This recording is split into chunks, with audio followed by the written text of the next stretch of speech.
The best center in the country is number 2, and that is Jake Slaughter from Florida. He was amazing in his redshirt junior year. He actually was number 8 on my interior line list the year before for flashing some as kind of like a backup for Florida. Then he was unbelievable this past year as now the best interior offensive lineman in the country. As you see right there, 80-plus grades as a run blocker and a pass blocker. The only Power 4 center who earned 80-plus grades as both a run blocker and pass blocker last year. And Dalton, the reason why I thought he was the best center in the country this past season, he faced a murderer's row of defensive tackles in the SEC on that schedule. We played Walter Nolan, Alfred Collins, Shamar Turner, Deion Walker, Omar Norman-Lott, Josh Farmer. All of those guys were drafted, I believe, in the first 4 rounds of the NFL draft this past year. He has an 85.8 overall PFF grade over the last 2 years. Only Jackson Powers Johnson is higher among centers in the Power 4. And now Jackson Powers Johnson is with the Las Vegas Raiders as well. He moves very well, 6'4", 308 pounds. He could dominate in his zone blocking scheme.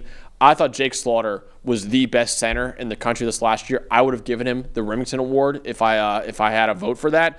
I think you can make an argument he's the best offensive lineman in the country. I believe he's pretty clearly the best interior offensive lineman in the country right now. He is just so darn sound. Yeah. Like, you just go through his tape, and there's not a ton of mistakes. I think the only thing left for him to do is just get in the weight room and get a little bit stronger, but that comes over time, obviously. I think you look at some of those more powerful players he played against, but you mentioned it. You just mentioned the murderer's row. Miami, A&M, Tennessee, Kentucky, Georgia, Texas, Ole Miss.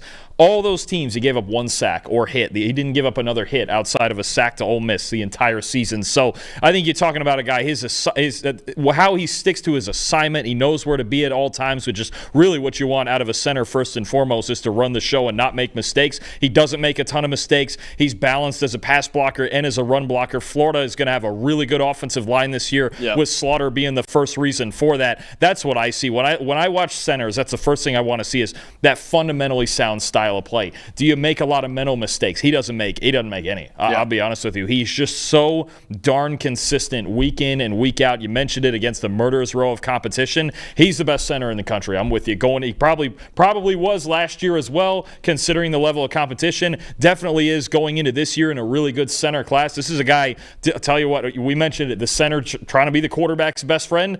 DJ Lagway doesn't have to worry about protections and things like that with Slaughter in front of him. Absolutely not. And listen, it's kind of rare for centers to go in the first round of the NFL draft. I think Slaughter could be a first-round pick, man. Florida's very lucky to have him come back for another year because I thought he could have been one of the top centers in last year's draft as well. And I really did think this guy was the best center in college football this past season. And the fact he's coming back to school for another year makes him the easy choice to be the top center and top interior offensive lineman on the board going into 2025. Hey, thanks for watching another episode of the PFF College Football Show. Please make sure you guys subscribe to the channel. Also, subscribe to PFF Plus at subscribe.pff.com for all of the same data and grades that we use in our show, plus fantasy tools, betting tools, and our mock draft simulator.